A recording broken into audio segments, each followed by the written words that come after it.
Hello, Ron Russell with Green Hills AEA. This is part 3 and the final video. It will just be about 5 minutes or so here to wrap up the discussion on some of the changes in the Iowa Procedures Guide for Special Education. Some of these changes came out in just this July 2015. We're going to jump here to one of the last sections, Parent-Provided Services and Support. Some language has been added to the manual to address this area. So this would be the situations where a parent may be providing a service that would be normally provided by the school district or the AEA. So let's just walk through. This is pretty important to know kind of allowable practices and also how to document things like this in the IEP. So let's just kind of walk through this. Occasionally parents provide a service, activity, or support. And the examples given in the manual include things like specialized transportation, parent-owned communication devices, something for assistive tech that maybe is owned by the family versus a district, those kinds of things. And we know that these kinds of services or activities or supports, if needed for FAPE, then the school would normally be required to provide it. So it mentions here that the district, parents, and AEA may agree, but are not compelled to agree to such an arrangement. So some examples. We're just going to take some time to walk through these. The public agency could ask the parents to provide a service, activity, or support for reimbursement. The parents, of course, can decline and say, no, we're not able to do that. And then the district would move on to make other arrangements.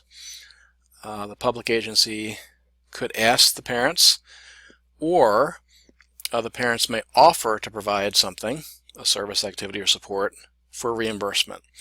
If there's an agreement, then the parents and the public agency can negotiate reimbursement for that. So an example might be this issue of transportation. Let's imagine that a student needs transportation to a specialized program outside of the district. Parents may volunteer. They might say, I would be willing to transport my child to this program on a daily basis, or the district may ask that. And if it's agreeable, then that could be negotiated for reimbursement, an amount of mileage reimbursement, whatever that may be. Also, the parents may offer to provide a service, activity, or support without reimbursement.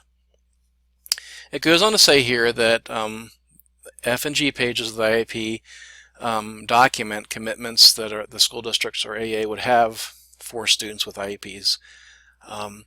If a parent provides a service, activity, or support for reimbursement, we want to document this on page F or G. Page F has opportunities to put that information in, as well as page G on the transportation section. If parents provide a service, activity, or support without reimbursement, procedures are telling us to not document this on page F or G. The procedures go on to say the team may wish to include that on other information. I think that's a good recommendation to do that.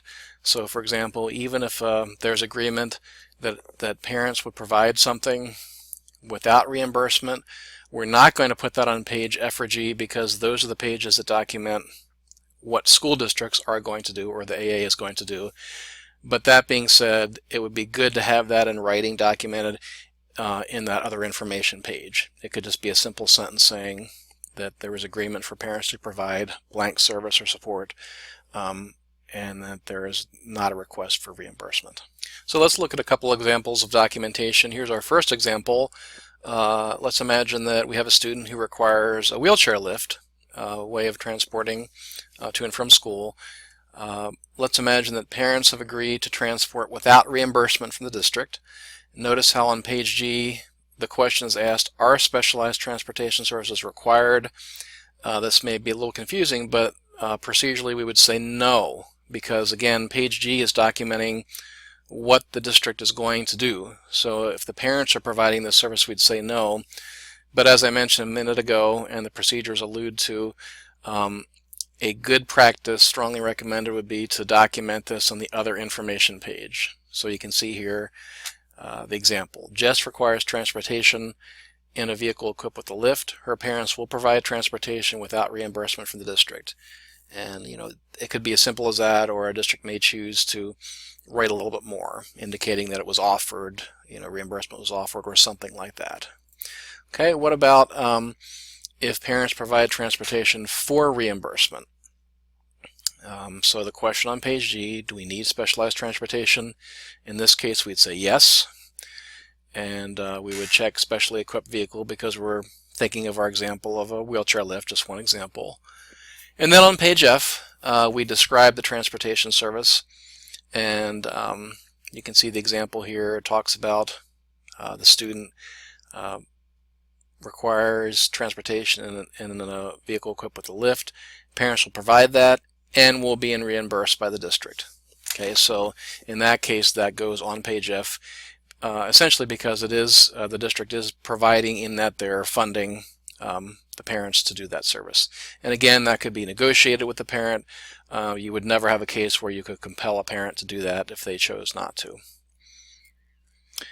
This is an important point down here too, and generally a tricky one as well. Notice the guidance there.